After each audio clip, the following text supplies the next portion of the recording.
Agora a gente vai ouvir, na sequência, o professor Fernando Vieira, que vai fazer uma abordagem mais específica, né, da gestão de pessoas. Bom dia a todos e a todas. Queria agradecer a Leacir e ao pessoal que me convidou para participar desse evento. Para mim também é uma honra poder estar aqui.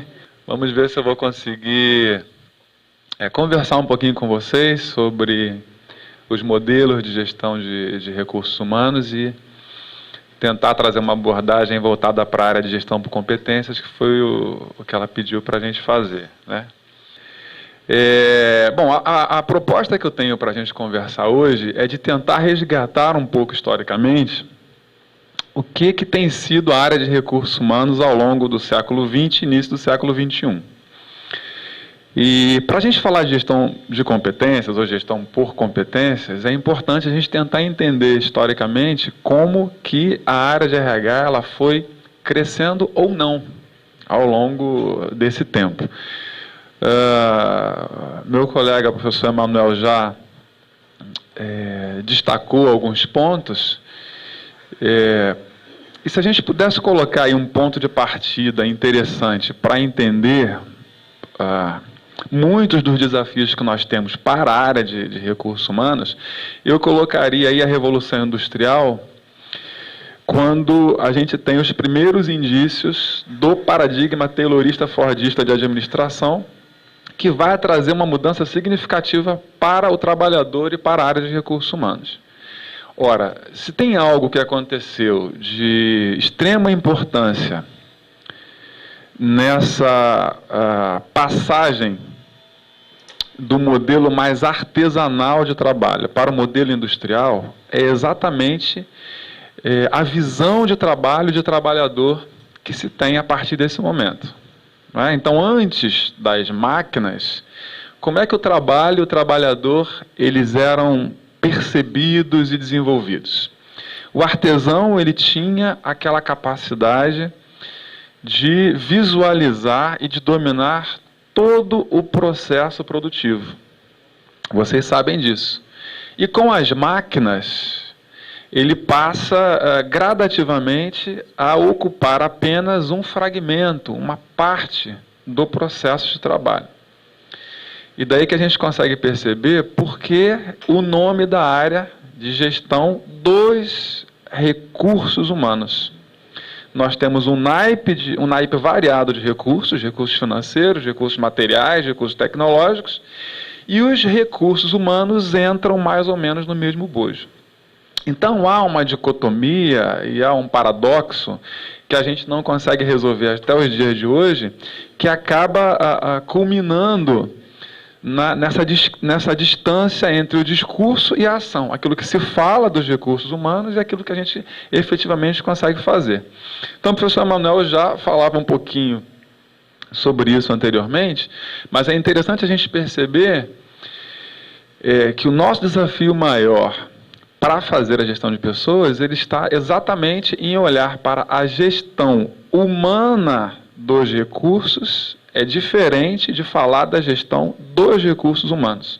Até por conta desse real que o professor Emanuel colocava para nós ainda há pouco. Ou seja, as pessoas elas não são máquinas, elas não são engrenagens, como no paradigma taylorista-fordista ficou muito evidenciado, e as pessoas têm sentimentos, nós temos mais ou menos vontade de trabalhar, a gente fica chateado, a gente fica alegre, e como é que eu vou gerenciar essas características de natureza subjetiva dentro de uma perspectiva calçada na objetividade? Esse é o nosso maior desafio.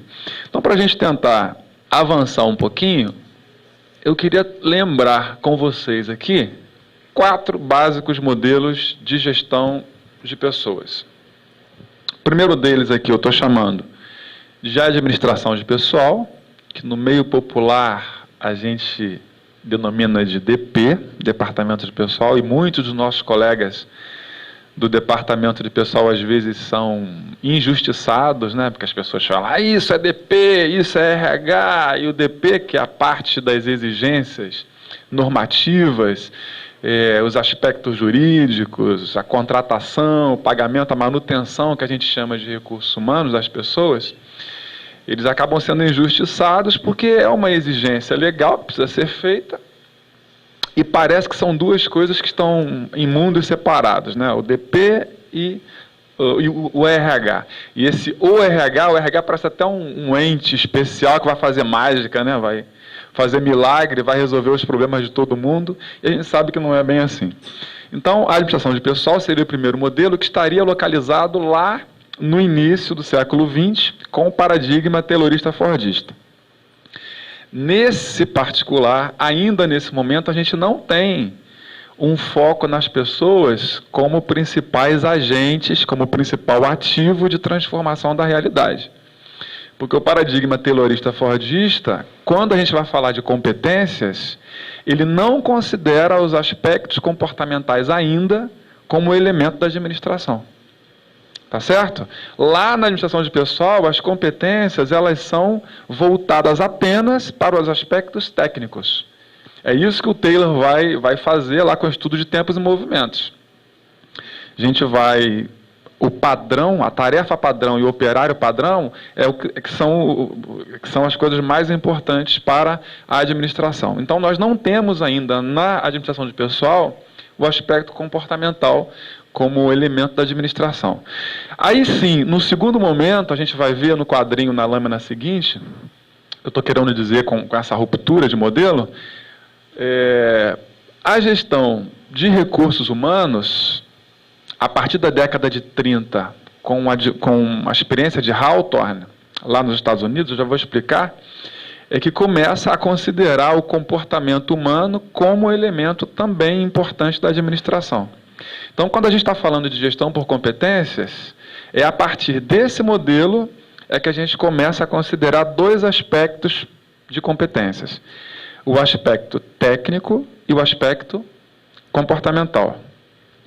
Terceiro momento, que seria a administração de estratégica de RH, que já foi falado um pouco anteriormente, quando a gente fala de um planejamento estratégico, e sobretudo é importante a gente localizar num contexto como a Universidade Federal Fluminense, que é um mundo, uma universidade gigantesca, e se não fosse tão grande, a universidade ela já é uma organização diferenciada, porque ela tem várias micro-organizações dentro de uma organização maior, que funciona em regime de colegiado, e cada colegiado parece ser uma organização diferente, e há essa dificuldade, essa complexidade toda que o professor Emanuel colocava anteriormente, para a gente configurar e atender às demandas do próprio planejamento estratégico.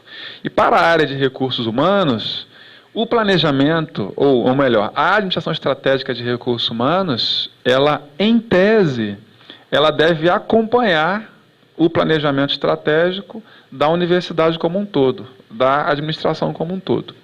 E aí, qual seria a mudança, qual seria a ruptura em relação à anterior?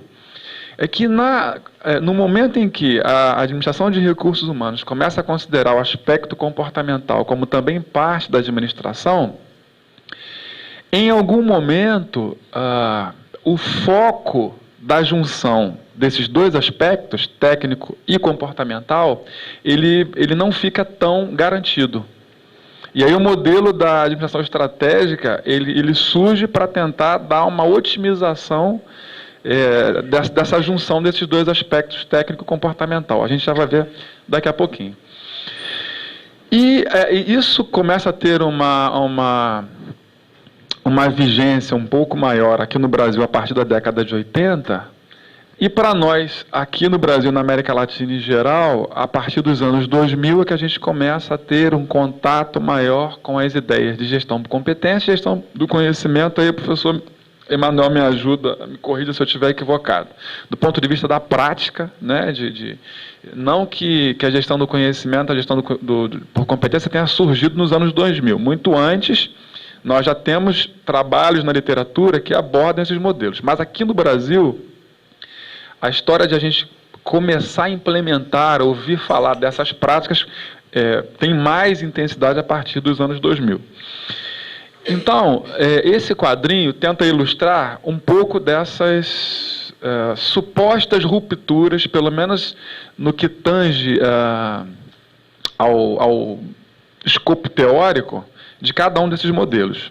Ora, o modelo de administração de pessoal, ele ganha força na primeira década, né, dos anos 1900, quando o pensamento taylorista fordista está em vigor.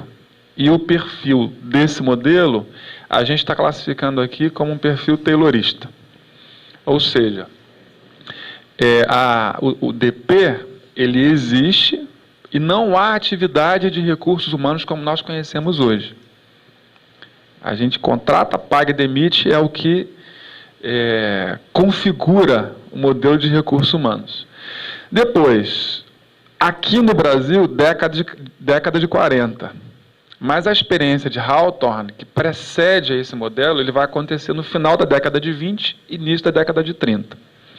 Então, o que acontece com a experiência de Hawthorne, que vai nos permitir adjetivar o modelo de recursos humanos como um modelo desenvolvimentista?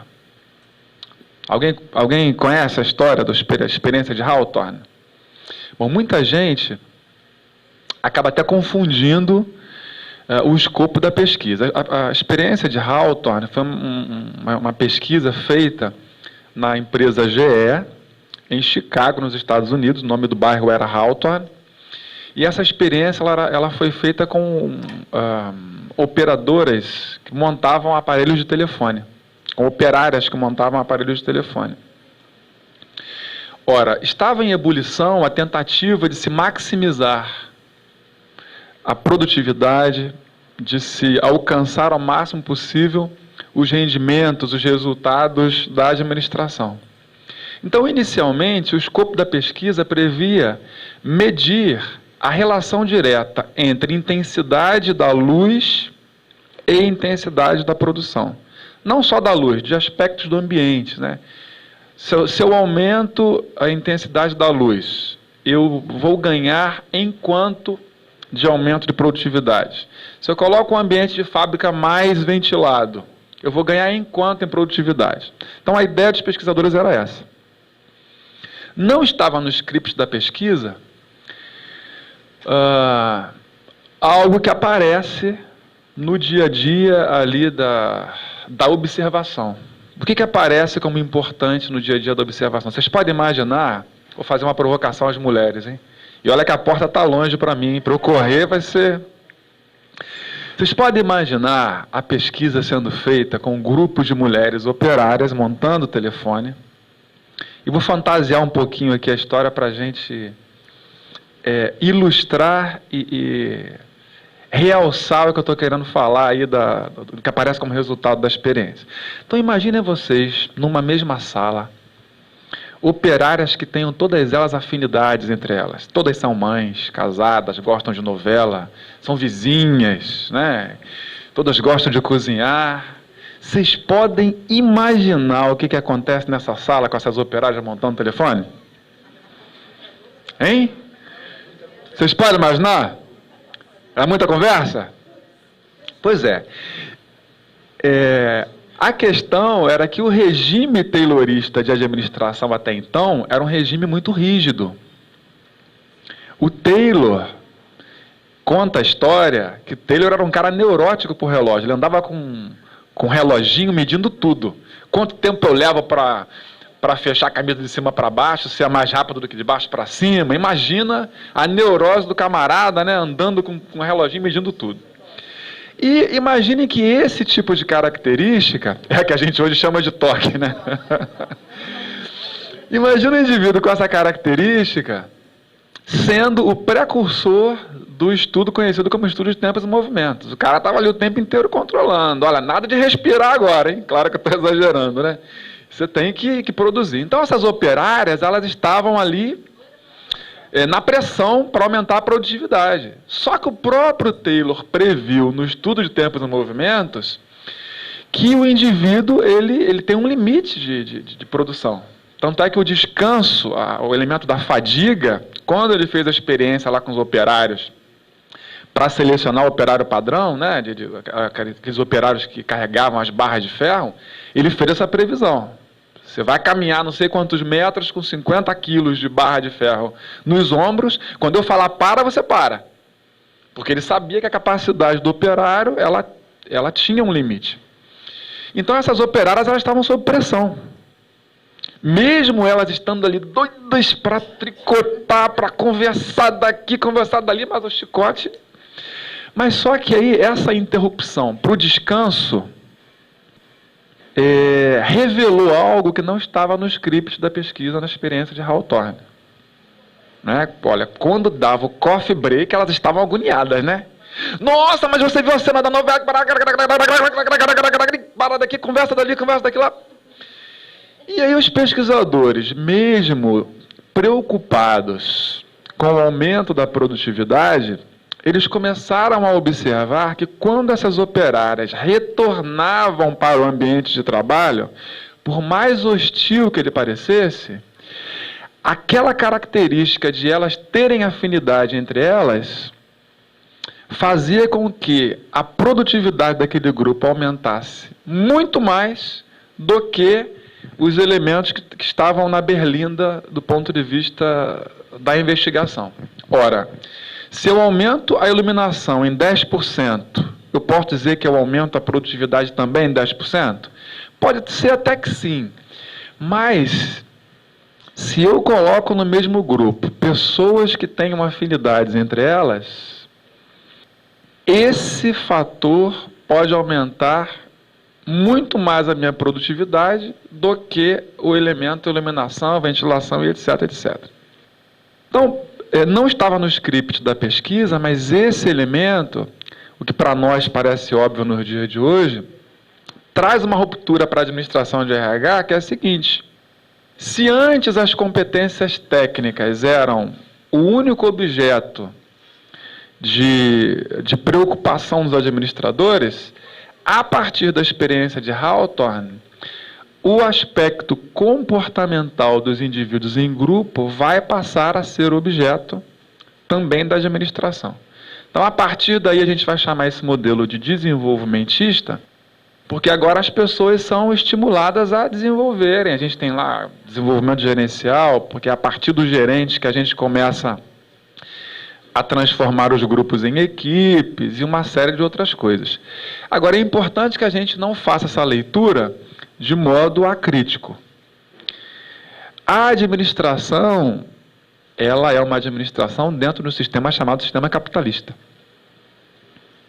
Então, o elemento afinidade não entra para o aspecto da administração porque os pesquisadores são bonzinhos e agora a gente está conseguindo humanizar o ambiente de trabalho, que às vezes é o que muitos de nós acabamos alimentando esse tipo de discurso no ambiente organizacional. Dentro do sistema capitalista, como a afinidade passa a ser mais um elemento da administração, da produtividade. Então a gente pode ter uma ruptura grande entre o modelo taylorista e desenvolvimentista, na medida em que o primeiro só observa as competências técnicas e o segundo começa a olhar para o aspecto comportamental como um elemento importante da administração. Bom, do segundo para o terceiro modelo, qual seria a ruptura? Ora,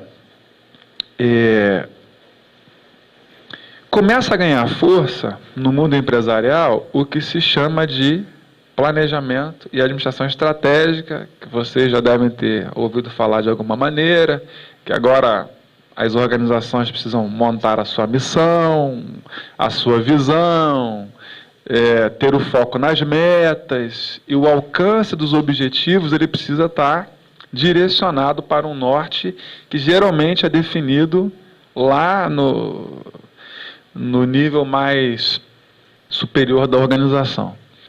Na administração estratégica,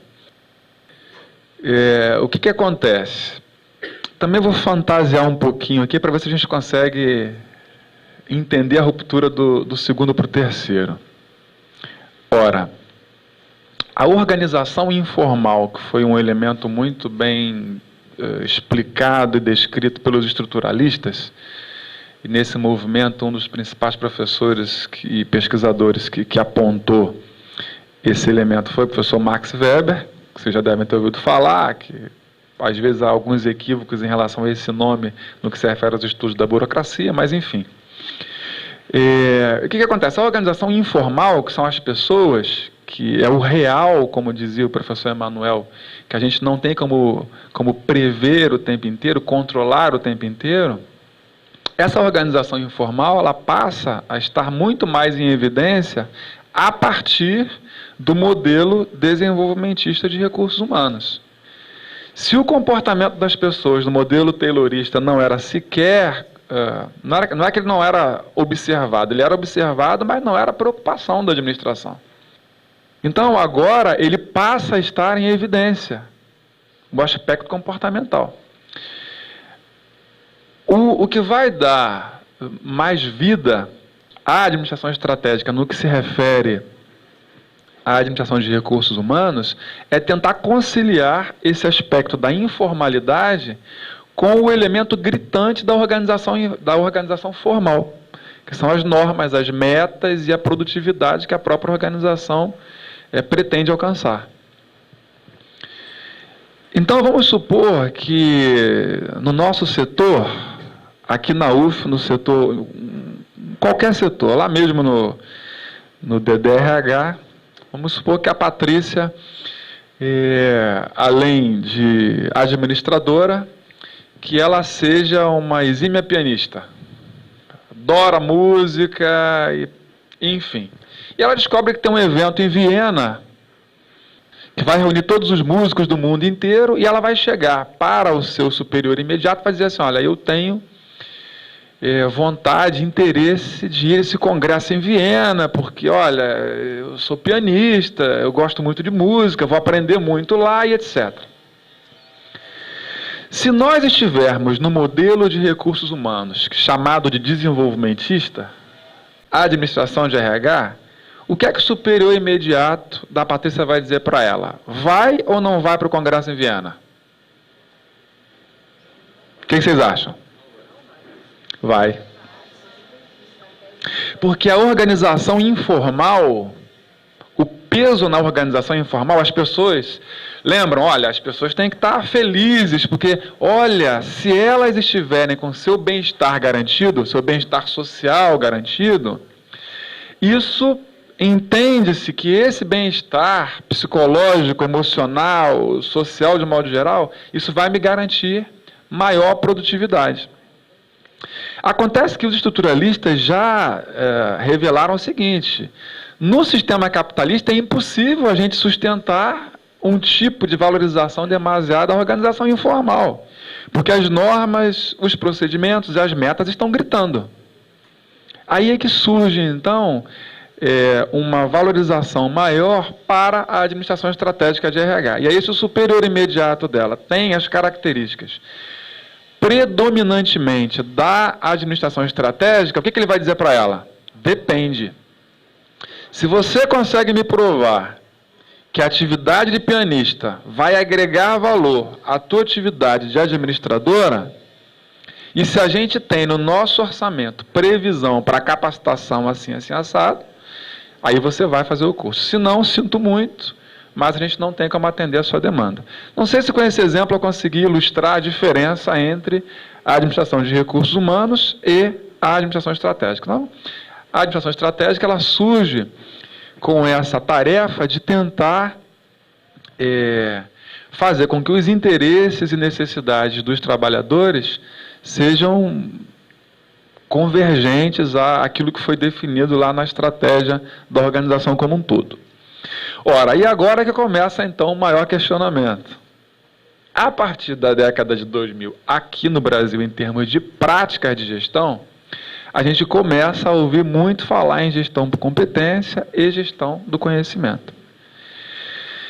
Então, há uma discussão ainda bastante considerável entre os pesquisadores para a gente saber se a gestão por competências, ou gestão de competências, ou mesmo a gestão do conhecimento, seria uma ruptura em relação ao modelo estratégico.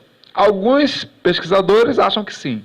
Outros vão dizer que não, que a gente ainda está no modelo estratégico e que a gestão do conhecimento ou a gestão de recursos humanos, elas são apenas ferramentas que vão ajudar os gestores a implementar uma estratégia definida pelo topo da administração.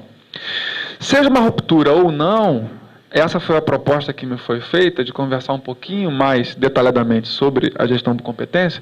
Eu vou tentar passar rapidamente, então, pelas características dos outros modelos, para a gente chegar aí nesse objetivo da gestão por competência.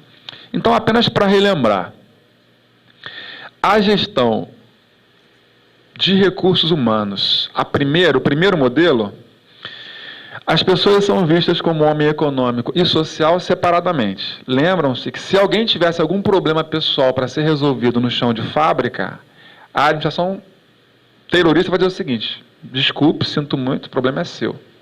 Eu não tenho nada a ver com isso. Trabalhe mais para ganhar mais, e aí você vai procurar um plano de saúde e resolva seu problema aí. Se a sua esposa está doente, isso não é problema meu. O que me interessa aqui são os recursos humanos. A área de atuação de recursos humanos, ela vai se restringir ao controle de aspectos jurídicos normativos legais, como a gente falava ainda há pouco, contrata, paga e demite, em última análise, e não há políticas de recursos humanos. As pessoas não são consideradas como humanas do ponto que a gente está defendendo aqui.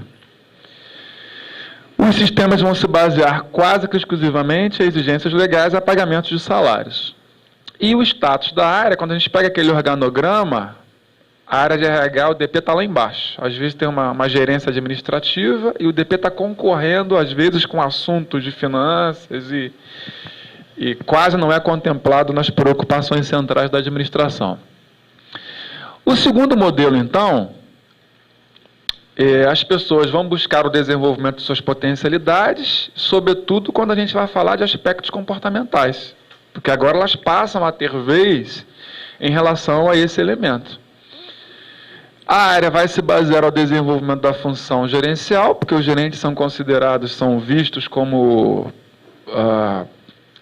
facilitadores desse desenvolvimento, são os gerentes que conseguem perceber mais de perto o comportamento das pessoas. As políticas de recursos humanos, elas ainda não são formalizadas, mas há uma predisposição. Lembram do exemplo da Patrícia? Ela sabe que pode ser que a administração me mande fazer o curso lá em Viena. E o status da área, em alguns casos, algumas organizações já começam a elevar um pouco mais o departamento de pessoal. Ok. E daí vem a administração estratégica de RH. As pessoas são vistas como fonte de competência de recursos estratégicos. Então, agora a gente consegue, do ponto de vista mais objetivo, por mais contradições que a gente perceba no ambiente organizacional, as pessoas passam a ser vistas como agentes transformadores, que é por meio das pessoas que a gente consegue transformar a realidade organizacional. E as atividades, elas são orientadas para o alcance dos objetivos estratégicos da empresa. As políticas de RH agora são explícitas, a gente começa a formalizar os objetivos da área de recursos humanos em relação aos objetivos estratégicos da empresa. Os sistemas de RH muitas vezes são sofisticados. Nós temos hoje em dia sistema de informação, sistema de gestão do conhecimento e uma série de outros sistemas que passam a ser integrados, e as pessoas, hoje em dia, para quem lembra da área de recursos humanos há 20 anos atrás, e hoje muitos de nós podemos acessar nosso contra-cheque na rede interna da universidade, dependendo da área de recursos humanos, você coloca lá uma nota fiscal de um remédio, você tem um programa do auxílio farmácia, enfim, há uma interação maior entre os sistemas. E o status da área, a área de recursos humanos, vai estar lá no esquema do nível mais alto, do organograma e etc. Então, nesse último modelo da gestão por competência, gestão do conhecimento, as pessoas são vistas como responsáveis pela capacitação coletiva para a melhoria contínua e constante do trabalho. As atividades são orientadas para o aumento da competitividade e pautada na condução pessoal de carreira. Aí tem uma contradição muito grande na minha avaliação, que ao mesmo tempo em que a gente libera a dinâmica mais coletiva do trabalho, a gente joga para o indivíduo cada vez mais a responsabilidade pela sua condução pessoal de carreira e por uma série de outras coisas que vão aparecer como uma das principais contradições da área de RH desde o início lá até o dia de hoje. Que a gente não consegue resolver isso, que é uma contradição inerente ao próprio sistema capitalista, né? Do binômio capital e trabalho. As políticas da função de recursos humanos são disponibilizadas em rede. Algumas empresas têm o que está sendo chamado de universidade corporativa, que vai pendurar programas de carreira, programas de capacitação e a interseção entre elas. Os sistemas são integrados e estimulados a aumentar a comunicação entre eles. O pessoal que já ouviu falar de gestão do conhecimento, há grandes empresas que já estão disponibilizando as chamadas comunidades de prática, os Orkuts internos, encontros de lições aprendidas. O que nós estamos fazendo hoje aqui, de nos encontrarmos, e a gente está registrando o evento, e isso acaba podendo ser usado depois como banco de dados, como banco de conhecimento. Então, se daqui a algum tempo alguém quiser rememorar o que foi decidido, discutido aqui, esse tipo de memória já fica disponibilizado. E o status da área é do alto do topo, consultoria, mas não é aquela consultoria do pastor de ovelhas que nós falávamos no início, né? Aquela consultoria que vai estar predisposta a estudar, a se preparar para ajudar a diluir as diretrizes de recursos humanos no todo da organização. Bom, no campo teórico, muitos de vocês já devem ter ouvido falar que o conceito de competência ele pode ser reduzido aí a 3 letrinhas, né? O chá, né? O que seria o chá? Conhecimentos, habilidades e atitudes. Aí todo mundo começa a decorar, e qual é o chá da fulana, qual é o chá do cicrano, e aí a gente vai ficando, muitas vezes reproduzindo essa sigla, e olha para o modelo de competências dentro de uma perspectiva muito prescritiva, né? Como se a gente pudesse agora determinar, ou melhor dizendo, desenhar todos os aspectos de conhecimentos, de habilidades e atitudes dos funcionários, mas há uma diferença básica entre 2 linhas de estudos que eu vou, resumidamente aqui, tentar falar dessa distinção. Ora, tem a abordagem francesa, que é essa que aparece no slide, em que os pesquisadores tentam, ao estudar o modelo de competências e as competências em si, em tentar colocar como foco o comportamento. É o comportamento dos indivíduos em grupo, que é o foco da pesquisa no que se refere à gestão. Como que o comportamento humano pode ser visto como essa capacidade de agir que o professor Emmanuel colocava na sua exposição. E o professor Philippe Zarifian, por exemplo, que é uma referência importante para se estudar competências, ele vai falar de um conjunto de saberes, conhecimentos e experiências que seria capaz de provocar mudanças de comportamentos, mas mudanças de comportamentos ligadas com a perspectiva de melhoria de resultado. E esses saberes seriam saber agir, saber fazer e saber ser, numa mobilidade para o contexto competitivo de negócios. E, mais uma vez, fazendo uma crítica, eu acho que muitos de nós temos exagerado em relação, não só à gestão de competências, mas à gestão de pessoas de um modo geral. E o exagero se dá no seguinte sentido: o que se quer dizer aí como se saber ser, né? Não sei se a gente não está exagerando em aspectos da subjetividade que tentem direcionar o comportamento das pessoas exageradamente para os objetivos, não querendo ser redundante, da objetividade empresarial e organizacional. Então a gente tem que fazer essa leitura com olhos críticos para a gente não estar fazendo uma gestão de recursos humanos desumana. Que é outro problema que a gente vê nos dias de hoje. Muitos de nós não conseguem mais separar o que é trabalho de vida pessoal, as tecnologias de informação invadindo aí as nossas relações sociais de um modo geral, e eu não sei até que ponto que esse novo cenário não contribui para a gente adoecer mais do que está preparado para para fazer a gestão de pessoas, né? Mas esse é um outro assunto. Nessa perspectiva de cada vez mais jogar para o indivíduo essa responsabilidade pelo aumento dos atributos que vão tornar o indivíduo mais competente, nós já temos algumas pesquisas que já incluíram duas siglas para o tradicional chá. Se aquilo que vocês conheciam como chá, o professor Joel Dutra, da Universidade de São Paulo, está desenvolvendo um modelo que ele está chamando de chave. E além de conhecimentos, habilidades e atitudes, a gente inclui aí valores e entregas. As entregas relacionadas ao resultado. Então, do ponto de vista conceitual, o que é importante a gente pensar é que, se de um lado nós tivemos uma evolução importante quando a gente começa a conhecer o modelo de gestão por competências, porque se a gente, no modelo tradicional, a gente não consegue detalhar os aspectos que podem nos ajudar a melhorar a qualidade da gestão, por outro lado, eu acho que a gente também não pode deixar de fazer uma crítica ao modelo de gestão por competência para a gente não cair no erro, no risco de estar exigindo mais das pessoas do que aquilo que elas podem dar. E aí por isso que eu coloquei essa foto, né? O indivíduo está ali com uma pressão para que ele consiga se adaptar, e essa é uma palavra muito presente na gestão de competência. A gente tem que se adaptar, tem que se ajustar, é o indivíduo sempre que tem que se ajustar ao meio.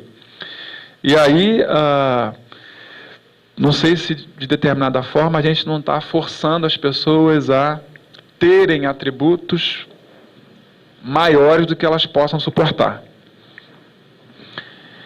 Aí um exemplo, já que a Aliaci, ao conversar comigo, ela pedia para a gente exemplificar, ilustrar uma ideia, claro que está muito incipiente, mas como cada um de vocês, se eu entendi bem, é representante da área do SRH, e nas unidades de vocês têm a tarefa de ajudar a pensar a possibilidade de usar as ideias de competências para melhorar a gestão de pessoas no ambiente de vocês. Então, um exemplo, mesmo que simples, para ilustrar o que tem sido feito na gestão de competências, a gente coloca lá as competências exigidas, que alguns outros autores chamam de obrigatórias, aquele escopo mais elementar e básico, e às vezes a desejada. Então, você tem lá o cargo de assessor de assuntos internacionais. Fiz essa especulação aqui num primeiro momento. Obviamente que outras competências poderiam ser integradas ali, mas, por exemplo, quando a gente fala em comunicação oral e escrita em português, essa competência ela pode estar ainda muito ampla. A gente teria que fazer o desmembramento para entender o que seria isso. E aí eu coloquei na desejada. O indivíduo tem que ter a capacidade de se expressar oralmente e escrever bem. Agora, desejado é que ele tivesse um domínio, porque ele vai se comunicar com pessoas de outros países, etc. e tal. O outro exemplo, comunicação em inglês. Falar, ler, escrever e compreender. Porque isso a gente passa muito em processo seletivo, e eu trouxe esse exemplo com a seguinte ideia. Quando a gente fala que uma pessoa é fluente numa língua estrangeira, ou quando a gente pega num currículo que a pessoa é fluente numa língua estrangeira, a gente muitas vezes se depara com uma fluência muito relativa. O indivíduo ele pode entender razoavelmente do idioma, mas não escreve quase nada, né? Lê pouco, né? Então, há várias dimensões quando a gente fala da competência. Comunicação em inglês ou em qualquer outro idioma, que quando a gente vai colocar essa competência no nível mais que a gente está defendendo aqui, mais objetivo, é preciso a gente parar e pensar em que tipo de detalhamento vai ser preciso para a gente fazer a gestão dessas pessoas, desses cargos, desse trabalho. Então a gente poderia dar N outros exemplos, mas essa tabelinha ela tenta ilustrar que a gestão por competências ela não é um bicho de sete cabeças. A gente pode parar e pensar o nosso trabalho, mas que, por outro lado, a gente também não precisa ficar reproduzindo, copiando modelos de outras instituições, até porque, no nosso caso, na Universidade Federal Fluminense, nós temos especificidades.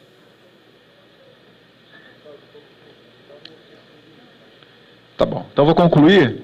E para concluir, eu trouxe aqui algumas perguntas que eu gostaria que vocês se sentissem provocados. Não vou dizer que essas perguntas elas tenham respostas redondas, mas acho que se a gente sai do encontro, e esse é o objetivo do seminário, né, de seminar, de colocar uma semente. Se a gente sai de um encontro com mais perguntas do que quando a gente entra, acho que o objetivo do encontro, do seminário, ele é mais do que alcançado, né? Então é isso. Vocês me desculpem, acho que eu passei do horário, mas apenas para lembrar por que eu faço essa provocação, né, com essas perguntas. Voltando à minha fala inicial, se a gente fala de um modelo propriamente dito de gestão, qualquer um daqueles que foi apresentado no quadro é apenas uma referência teórica para a gente pensar as nossas práticas. Significa dizer que, por mais que do ponto de vista das ideias nós já tenhamos alguns avanços em relação à gestão por competências, isso não nos impede de, momento ou outro, nós encontrarmos características do modelo de administração de pessoal. Hoje. Se assim não fosse, nós não encontraríamos, por exemplo, em 2010, situações análogas à escravidão. E, aliás, uma vergonha para o nosso Estado, né? Não sei se vocês viram no jornal de semana passada. O Estado do Rio, o primeiro Estado do Brasil com registro de situações análogas à escravidão. A cidade de Campos, na atividade de cana, encabeça essa lista. Então, veja, em 2010, a gente está falando aqui ainda do combate a situações de escravidão, mostra que, do ponto de vista das ideias, a gente pode ter avançado muito, mas no campo das ações e das práticas, a gente ainda pode encontrar resquícios da administração taylorista. Então, a pergunta, ela está nesse sentido. Que tipo de modelo de gestão por competência atenderia às necessidades e interesses da universidade? Seria um modelo de gestão por competências mais humanizado, em que a gente consideraria que os aspectos comportamentais, eles são aspectos da gestão por competência, mas a gente também não pode voltar aos resquícios tayloristas para exigir que as pessoas tenham aí competências além das suas limitações. Como é que eu posso aplicar os conceitos elementares e os conceitos avançados de gestão por competências na UF? Como é que a gente pode fazer isso? Como respeitar as especificidades das atividades docentes, as atividades técnico-administrativas e as atividades estudantis no mapeamento de competências, se é que isso é possível? Mas é uma pergunta que eu acho que a gente pode fazer. E por que adotar um modelo de gestão por competência na universidade? Será que a gente tem que adotar um modelo de gestão por competência porque está todo mundo adotando? Será porque está na moda, porque é bonito? Por que adotar um modelo de gestão por competência na UF? Então, eu falei para você que eu não ia facilitar. Quando eu conseguir responder, ótimo. E eu peço desculpas a vocês se eu passei um pouquinho do horário, mas a ideia era de tentar dialogar um pouquinho sobre essas ideias de gestão por competência, tentar localizá-las na história, no tempo e no espaço, e abrir aí uma provocação intelectual para a gente pensar junto a pertinência ou não de se utilizar algumas ideias que estão localizadas aí nesse contexto. Mais uma vez, obrigado ao pessoal que me convidou, estou à disposição aí para as perguntas. Obrigado a vocês também pela paciência em me ouvir. Tá bom?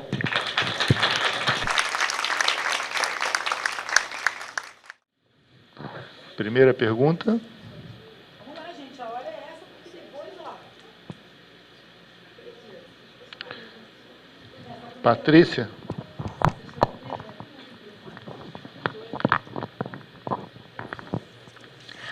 Olha, para o professor Emanuel, eu quero pedir para ele contar a experiência dele em Volta Redonda, que eu acho muito interessante, que assim, na Superintendência de Recursos Humanos, nós temos assim uma gama muito grande de atividades. Então, assim, desde passando recrutamento, seleção, assistência estudantil, a saúde do servidor. Então, assim, E eu, às vezes, sinto falta de uma identidade. Eu sou Superintendência de Recursos Humanos. Uma coisa que está acontecendo comigo no DDRH é que, assim, não, mas isso não é meu. Eu falei assim, não, mas isso é nosso. Então, assim, não é isso é meu ou isso é seu, isso é nosso da superintendência. E aí eu me lembrei da sua historinha lá em Volta Redonda e gostaria que você contasse. E para o Fernando, é que quando eu olhei aquele quadrinho, Fernando, eu falei assim, cara, nós estamos parados na década de 80. Nós estamos conseguindo, né? Quando o professor Manuel mostrou as metas do PDI, assim, nós conseguimos, neste PDI, chegar nas metas, né? É que você botou ali focado em metas. Assim, agora nós estamos conseguindo, é a sensação que eu tenho. E aí eu queria que você comentasse alguma coisa, no caso da universidade nisso, porque você diz que nós estamos em 2000, e eu me vejo na década de 80, nós estamos 30 anos atrasados, entendeu? Eu acho que talvez a Patrícia tenha se referido ao dia que o pessoal foi lá conversar comigo e me convidar. Eu relatei, quando era secretário de Planejamento em Volta Redonda, isso foi no início dos anos 90, a gente fez uma experiência de planejamento estratégico usando a metodologia do Matos. Na época nós tínhamos assessoria do Celso Daniel, que foi aquele prefeito de Santo André, que era uma pessoa especialista em planejamento estratégico situacional no Brasil e tal. E a gente reuniu todo o primeiro escalão da prefeitura, todos os secretários, para discutir o que era a questão. Quer dizer, num primeiro momento, dentro da metodologia do planejamento estratégico, num primeiro momento era preciso que a gente definisse o que eles chamavam de marca. E marca era o seguinte, olha, como que essa administração quer ser lembrada no futuro?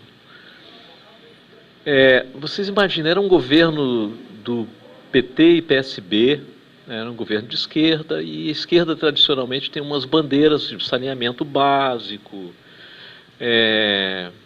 Aliás, eu vi hoje uma manchete do Gabeira no jornal, falando, minha geração fracassou em saneamento básico. Eu achei até engraçado isso.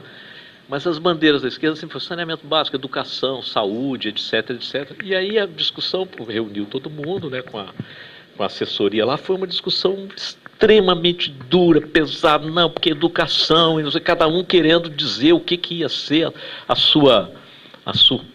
a marca daquele governo, daquela gestão, e depois de muita discussão, um processo demorado, a gente tirou uma marca que é assim, quase que inusitada para Volta Redonda. Imagina, Volta Redonda é uma cidade siderúrgica, né? A marca tirada foi Cidade Bonita.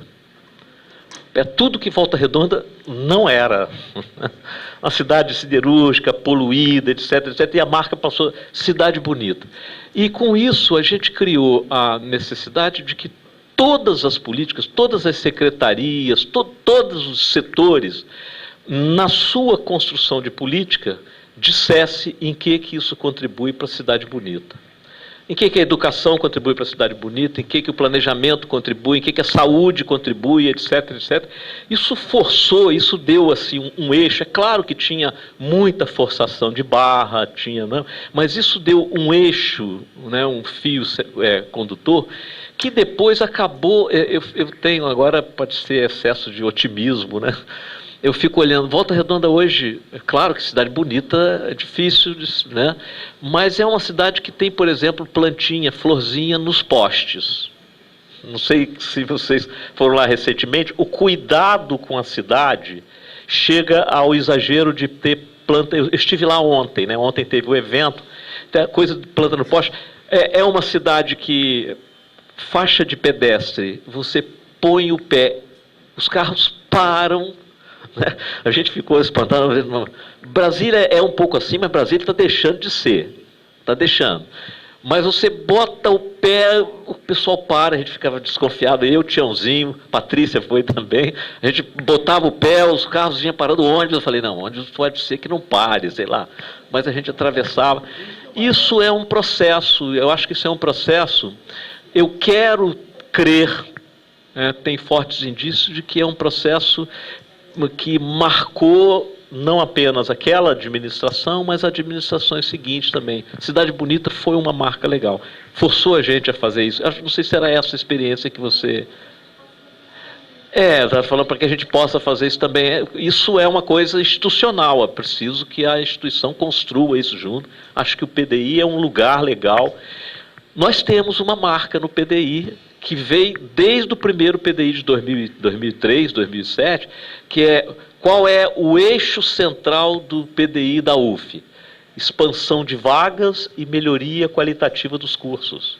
Esse foi o fio condutor, o eixo do primeiro ciclo de PDI, 2003-2007, e que foi absorvido e foi contemplado no segundo período, 2008-2012, e com uma justificativa seguinte: agora, mais do que nunca, nós estamos preparados com o Reúne para poder fazer acontecer expansão de vaga e melhoria qualitativa dos cursos.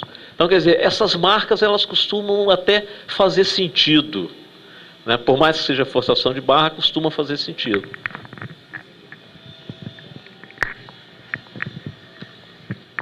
Você coloca uma pergunta bastante provocativa, porque a gente fala que a gente ainda não tem gestão do conhecimento, gestão por competência na universidade, mas já tem. Do nosso jeito, a gente já tem. Então, um exemplo, que talvez um dos desafios maiores seja de a gente estimular as pessoas para internamente comprarem essas ideias. Então, por exemplo, lá no meu departamento, a gente está na iminência de eleição para chefes de departamento e o ano que vem para eleição da direção da unidade.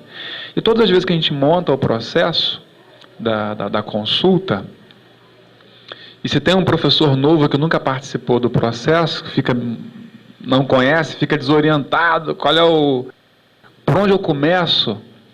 E daí eu me lembro da minha experiência quando eu presidi uma consulta eleitoral, porque, por exemplo, a consulta para reitor fica disponibilizada na página da universidade. Então você vai lá, pega o passo a passo, que a lógica é a mesma, claro que numa dimensão muito menor, mas você tem lá as portarias, data para abrir as inscrições, data para debate, data para isso, aí você vai entendendo o processo, então já tem o conhecimento disponibilizado. Então acho que a universidade, por ter essa característica um pouco mais caleidoscópica, mais multifacetada, com uma série de possibilidades dentro dela mesma, fica difícil a gente atender literalmente aquilo que a literatura e a experiência de outras organizações que não são universitárias acabam tendo mais facilidade em relação a nós. Porque as diretrizes, elas são um pouco mais focadas naquilo que o planejamento estratégico determina, e a outra é pelo próprio tamanho da universidade, né? Agora, tem uma coisa que me chama muita atenção quando a gente faz esse tipo de discussão, que é isso que o professor Emanuel chamou do real, do dia a dia, que por mais que as pessoas saibam o que está no planejamento estratégico, a gente não consegue adesão absoluta. A gente não consegue resolver os problemas na dimensão que a gente defende no discurso. Muitas vezes somos até ingênuos, românticos, até porque parte da literatura da área de recursos humanos assim trata o assunto. Não é? Senão a gente não passava em frente às livrarias e encontrava lá um livro Como Ser um Gerente Eficaz em 30 Dias. Se não vendesse, não estava lá na prateleira.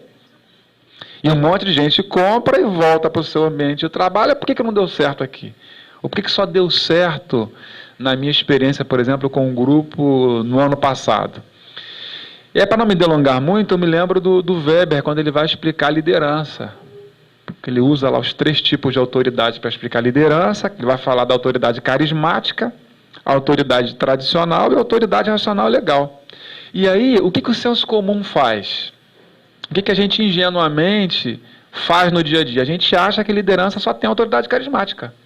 Então, quanto mais o indivíduo tem a possibilidade de identificação com o grupo, maior a probabilidade dele ser bem-sucedido. Ótimo, mas só que a autoridade carismática é apenas um aspecto da liderança. Então, acho que falta para nós trazermos esses problemas mais para o nível da discussão. E olha, eu posso não me identificar tanto com uma pessoa que está na liderança, que está no cargo, mas há uma exigência maior do que a minha afinidade com ele. É essa maturidade que eu acho que a gente precisa desenvolver, precisa aprender. Agora, como a gente faz isso? Se tem receitinha de bolo, se tem uma equação pronta esperando a gente, vocês sabem que não. É um desafio permanente, é o dia a dia que vai ajudar a gente a fazer isso, né? E eu acho que essa experiência de a gente já estar se predispondo a discutir num grupo como esse, isso, aí eu faço minhas as palavras do Emanuel. Olha, a gente pode achar que não vai dar em nada, mas claro que dá. Para fechar, você tem lá hoje, a gente tem essa dificuldade de respeitar o tempo de maturidade das coisas. Uma criança chega para você e fala, plantei lá a sementinha do feijão, mas não nasceu ainda, tem que esperar, meu filho. Tem que esperar, vai ter o tempo. E aí, no dia de hoje, parece que a gente não tem mais essa paciência de esperar as coisas. Então, há autoridades que, às vezes, elas plantam uma semente e talvez não colhem os frutos daquela semente. Outra geração vai colher. Se a gente tivesse um pouco isso como referência, talvez a gente encarasse esses problemas de outra forma. Mas não sei, é para pensar. Professor Paulo Tralles. Primeiramente, queria parabenizar as duas palestras muito interessantes. Eu sou leigo e a minha pergunta é bem prática.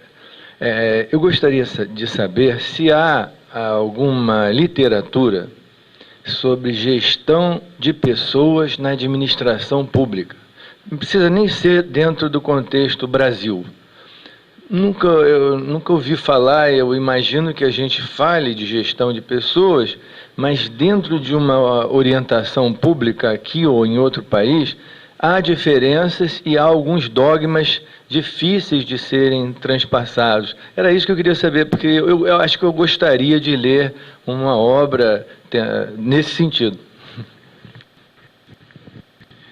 A área de RH é uma área que ainda carece de muitas pesquisas, mas nós já temos muitos trabalhos desenvolvidos no contexto do funcionalismo, tanto no Brasil quanto fora do Brasil. Então, uma dica você pode acessar o site da ANPAD, que é a Associação Nacional de Pesquisa e Pós-Graduação da Administração, é www.ampad.org.br, e lá tem as seções temáticas, tem 11, se não me falha a memória, e tem uma seção temática específica para a administração pública, onde são apresentadas pesquisas de diversos segmentos para o contexto do funcionalismo, desde a administração financeira, sistema de informações até a área de recursos humanos. Aqui no Rio tem um pessoal que está trabalhando muito com pesquisa em recursos humanos no serviço público, que é o pessoal lá da escola da Fiocruz. Tem um pessoal bom lá. E tem um livro que eu gosto muito da professora Cláudia Bittencourt, que ela organizou uma coletânea com vários artigos, e dentre eles não só do serviço público. O nome do livro é Gestão Contemporânea de Pessoas, são 5 ou 6 blocos temáticos, se não me falha a memória, e dentro desses blocos temáticos há algumas pesquisas com instituições públicas, com o Banco do Brasil, com economia mista como a Petrobras, e especificamente sobre universidade tem a revista RAP, que é Revista de Administração Pública, e tem a própria revista localizada também na ANPAD, que é a RAI, que é a Revista de Administração de Empresas, que está vinculada à Fundação Getúlio Vargas de São Paulo. Então, há já vários trabalhos, e a ANPAD esse ano vai ser aqui no Rio, vai ser na Barra, e vai ser na semana que vem. Quem puder e tiver interesse, eu acho que ainda está em tempo de se inscrever. Apesar de ser um evento, na minha avaliação, muito caro, que não é um evento direcionado, ele poderia ser organizado em universidades para contemplar o maior número de pessoas, mas ainda assim é um evento muito importante para a gente discutir problemas ligados à área de recursos humanos e administração pública. Deixa eu só complementar. Eu ia falar da RAP, eu tenho assinatura dessa revista da FGV, Revista de Administração Pública, de vez em quando saem artigos muito interessantes sobre gestão de pessoas no setor público. Mas a observação que eu queria fazer, Paulo, é que se gestão de pessoas é novo, como o Fernando falou, mas a atenção à administração pública também é muito nova do ponto de vista de capacitação, do ponto de vista de aparelhamento, etc., porque a gente não pode esquecer que a gente ainda paga o preço de ter saído de 3 décadas ou 4 décadas do neoliberalismo, que dizem que público não presta. Público é burocracia, o Estado tem que ser mínimo, etc. No Brasil, isso foi um estrago, que não era só discurso. Durante muito tempo eu falava o discurso neoliberal do Estado mínimo. Depois eu descobri que não era discurso, que eles fizeram isso no Brasil. O Brasil, dos anos 70 até os anos 90, cresceu pouco, mas cresceu, e o número de servidores públicos saiu de 1,5 milhão para 800 mil. Diminuiu o tamanho, diminuiu o aparelho que tinha que cuidar para um desenvolvimento equilibrado, um desenvolvimento articulado, etc., etc., porque falar em planejamento, falar em público, etc., era falar em burocracia, coisa de Estado, coisa de planejamento. Até planejamento. Planejamento era palavra maldita durante os famigerados 3, 4 décadas de neoliberalismo. No mundo e no Brasil foi muito pior ainda. Então a gente está vendo uma retomada desse processo. Não apenas ampliando o número de servidores, não apenas reconhecendo a importância da capacitação, da formação, né? Sistemas nacionais, por exemplo, porque o Fernando falou que a gente vê o contra-cheque lá no site interno da UF, não, você vê o contra-cheque no CIAF, no CIAP, você vê dados. Eu recebo informação de recursos públicos que vêm para Niterói no meu e-mail porque eu me cadastrei no site da CGU. Então, hoje você tem um nível de aporte de tecnologias e aporte de ferramentas para você conhecer melhor o sistema público e para capacitar o sistema público. Aqui na nossa universidade a gente vê reflexo disso, né? Vocês são um exemplo típico, vocês estão conduzindo, inclusive, processos bem-sucedidos de capacitação, vocês que eu digo, a SRH e tal, estão conduzindo esses processos, né?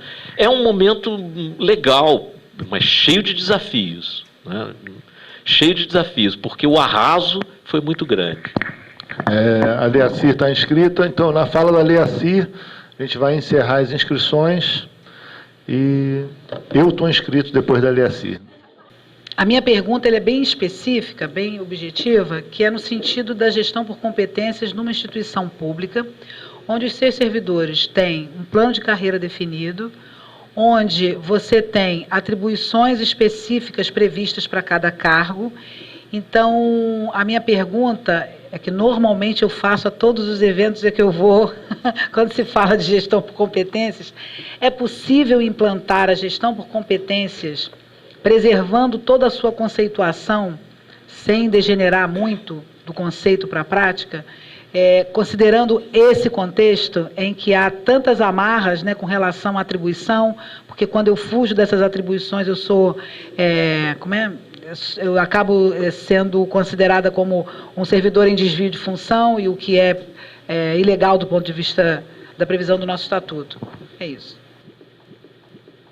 Bom, eu gostaria de salientar este momento que a gente está vivenciando agora, que é um trabalho coletivo de construção de estratégias, de que está se pensando para o futuro de nossa superintendência. Agora está na iminência de se tornar a pró-reitoria de gestão de pessoas, e a gente fica ainda se pegando com coisas, como o professor Fernando falou, de administrações de pessoal do início do século, essas coisas assim, né? E há várias discussões maiores na humanidade em relação a justamente se a mudança tem que ocorrer do indivíduo para o social, ou se o social tem que influenciar o indivíduo para que o indivíduo mude. Quem é que decide a mudança? Para onde que a gente quer caminhar e quem vai direcionar esse processo aí, exatamente? Agora, nós temos muitas pessoas envolvidas nesse processo agora de reestruturação e planejamento. Precisamos ter mais gente aqui a semana que vem. Fica uma crítica até a gente tentar mobilizar mais pessoas para virem aqui, porque esse momento é muito importante. E, recentemente, eu me deparei com uma questão dentro da universidade que me deixou perplexo em relação até em questão de gestão de pessoas, e vai ao encontro disso, talvez, que a pessoa que fez essa pergunta do Antônio Pedro queira dizer, né? Qual é esse processo de socialização, o que se quer lá, como que a gente quer a universidade? Chegou o caso de uma pessoa que estava gestante, 8 meses de gestação, deixou de ir ao trabalho. 1 mês depois, houve o ponto cortado. A chefia cortou o ponto. Então, isso é uma questão que eu estou lançando como desafio, e perguntar como que a gente pode reverter essas questões negativas e buscar uma socialização melhor no nosso atendimento. Eu fiquei indignado com isso, eu fiquei perplexo. Como um colega de trabalho está gestante, não vai mais trabalhar e tem seu ponto cortado.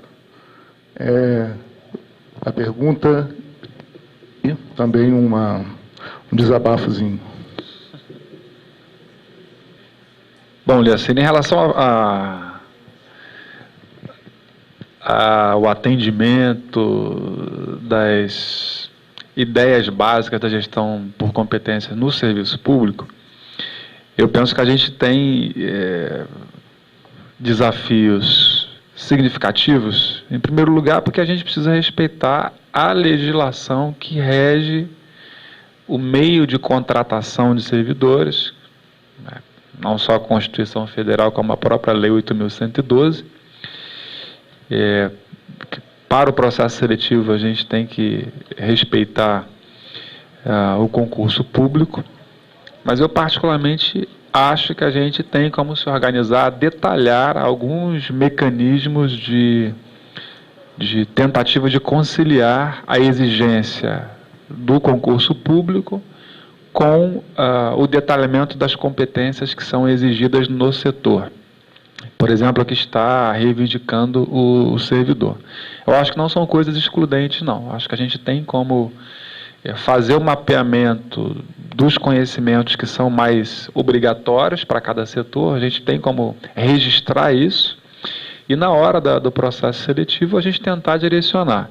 Obviamente que aquele exemplo que eu dava de competências exigidas e competências desejadas, eles vão ser colocados na dinâmica. Mesmo nas empresas de iniciativa privada, quando a gente faz um processo seletivo, nem sempre a gente consegue contratar o candidato que a gente imaginou, que tivesse as características que o setor que está solicitando nos fez. A gente, dentro daqueles candidatos que aparecem, e nós, por exemplo, nos nossos departamentos,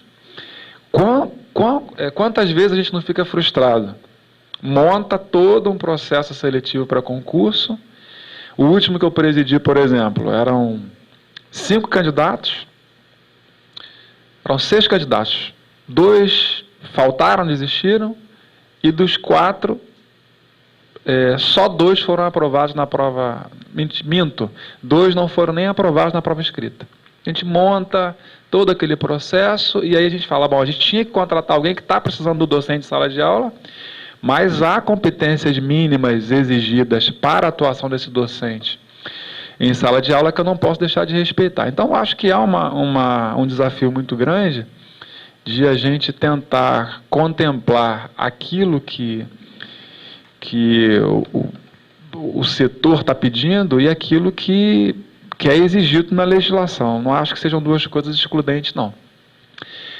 A questão é que nós, e aí eu vou me incluir no grupo de vocês, temos o desafio de formalizar essas orientações.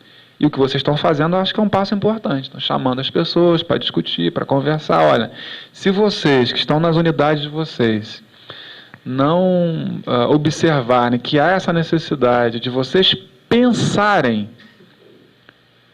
quais são as deficiências da unidade de vocês, porque quem vai saber as deficiências da unidade são vocês que estão lá no dia a dia.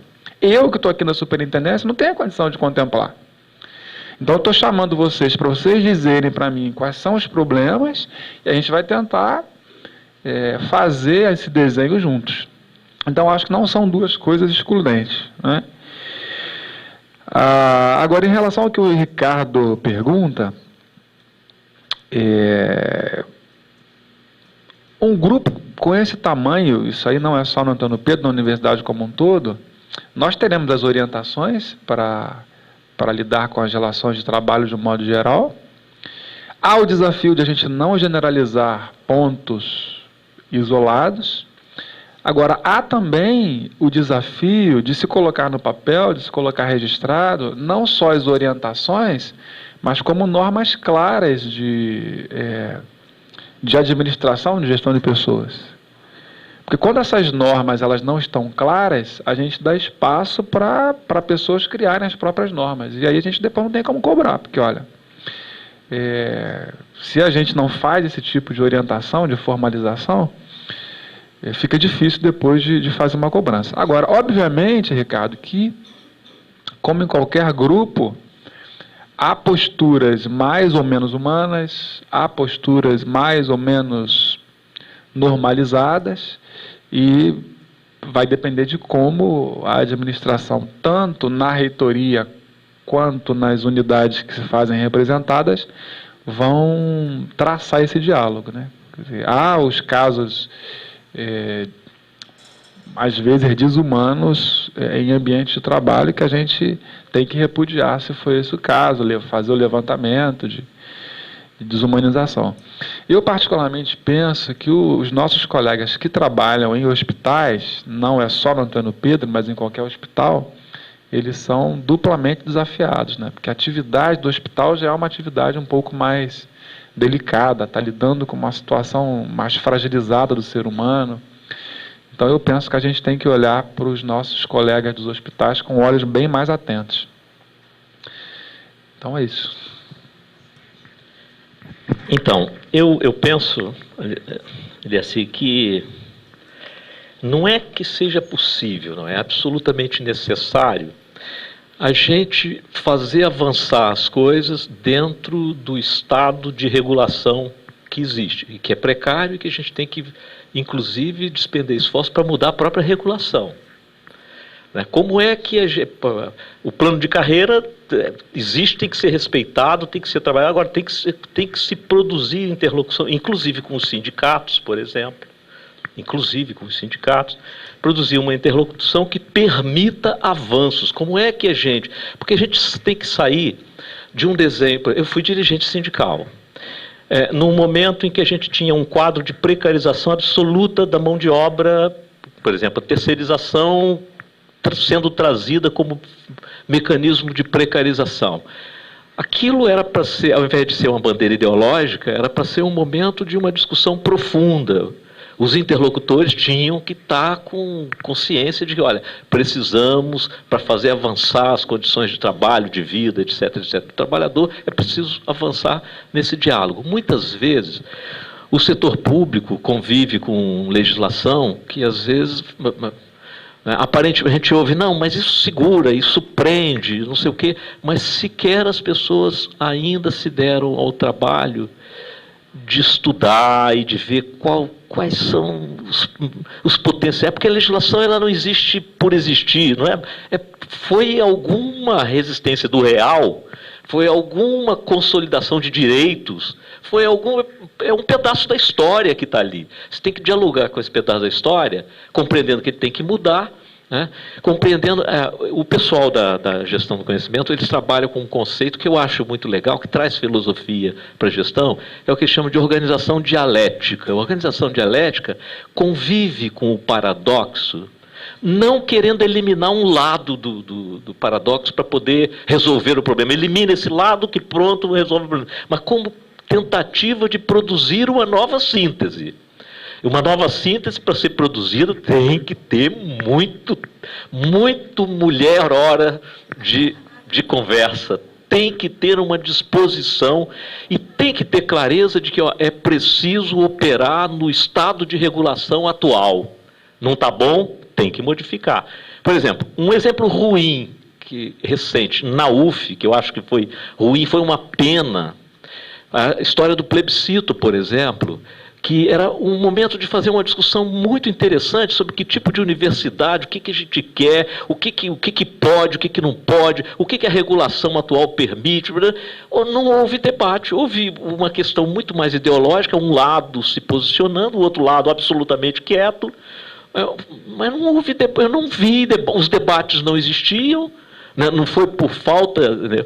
E eu faço o registro aqui do trabalho valioso das pessoas que se envolveram na comissão, etc. Não foi por falta deles de tentar fazer o debate, mas foi por falta de interlocutores que estavam dispostos a fazer avançar a regulação desse processo dentro da nossa universidade. Aí terminou o processo, eu recebi ligações dos dois lados, fazendo a mesma pergunta: Emanuel, como é que a gente vai fazer agora para implantar? Emanuel, como é que a gente vai fazer agora para... Eu falei: olha, estou fora, cara pálida, o debate não aconteceu, tem que acontecer ainda, isso vai ter que ser transformado em estatuto da universidade, mas a gente perde essas oportunidades, né? Então, eu acho que no setor público, no serviço público, é preciso que a gente sempre faça. A gente sabe que tem que avançar, a gente sabe que tem coisas que engessam. Por exemplo, na área, os relatórios que o TCU fez sobre as universidades públicas, por exemplo. Teve gente que pegou aquilo, não quero nem olhar. Não, tem que olhar, tem que estudar, tem que ver o que está dentro do razoável, o que não está. Tem que ter essa disposição. Não podemos abandonar valores republicanos. Isso parece um chavão. Valores republicanos de concurso público, valores republicanos de carreira pública, etc. A gente não pode questionar isso. Mas a gente tem que saber qual é o estágio de regulação para que a gente possa dar outro passo, para que a gente possa rever e repensar o papel da universidade, a articulação da universidade com a sociedade, com o mundo da produção, com o mundo do trabalho, etc. Tudo isso está por ser feito, né? Tem que ter disposição. E tem que ter alguma flexibilidade. A gente, e eu acho, aí eu me incluo nisso, a gente tem hora que a gente está muito rígido, olha, norma é norma, né? Tem hora que a gente está muito relaxado, a gente dá um jeito, né? Mas eu acho que é natural que a gente esteja assim, né? Com disposições diferentes, mas eu acho que a gente deve remeter isso para, olha, o que precisa ser aperfeiçoado na regulação. Nessa história, por exemplo, das fundações, o MEC está fazendo um esforço enorme para tentar fazer avançar. Eu participei de uma boa parte dessa discussão lá e via que o esforço, aí de repente vinha uma universidade: não quero discutir isso, não quero discutir, mas continua operando sem respaldo. Eu digo assim, os empreendedores, e eu respeito os empreendedores, em geral, eles operam na fronteira da legalidade. Isso é uma coisa complicada, porque eles operam fazendo avançar as coisas. O criador da COP, da UFRJ, que é um centro de excelência, né, toda a América Latina, de engenharia, etc., para criar a COP, ele foi objeto de processos, assim, foi processado de tudo quanto é jeito. Hoje ele é o nome da COP, é Instituto Alberto Luiz Coimbra. Ele recebeu uma sessão da SBPC, Sociedade Brasileira para o Progresso da Ciência, de desagravo a ele, porque foi uma pessoa que fez avançar a própria regulação de o que uma universidade pública pode, não pode, deve ou não deve fazer. Acho que isso é desafio para a gente, né? Mas é desafio, por exemplo, vontade de superar isso, vontade de integrar os paradoxos em novas sínteses, não de eliminar um lado. A lógica de eliminar um lado porque aí resolvi o problema. Não, porque fica na administração pública, então, fica tudo ali por baixo. Olha, as histórias não deixam de existir nunca. Eu participei de uma banca de doutorado uma vez do Francisco, está hoje lá com vocês. Eu participei da banca de doutorado dele. Ele usou um modelo do Rizoma, um modelo daquele psicólogo francês, para estudar os processos de reestruturação do CEPEL. E ele foi recuperar, já passei dos 3 minutos, né, mas vou fechar agora.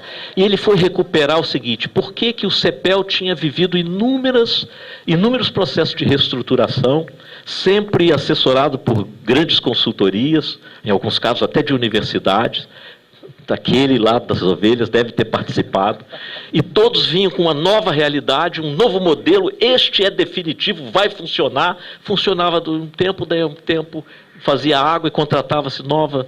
E aí ele vai descobrir o seguinte: as histórias de vida, as histórias das experiências de gestão, etc., estavam todas ali, olha, reagindo, resistindo, às vezes incentivando, mas não morriam, estavam lá. Porque o processo de superação era o processo de eliminar o lado que no momento perde, e não o processo de produzir síntese com os paradoxos existentes.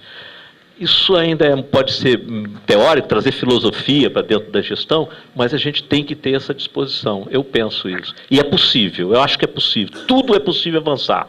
Mesmo a norma mais draconiana pode avançar. Senão não teria havido revoluções no mundo, tantas tão importantes. Obrigado.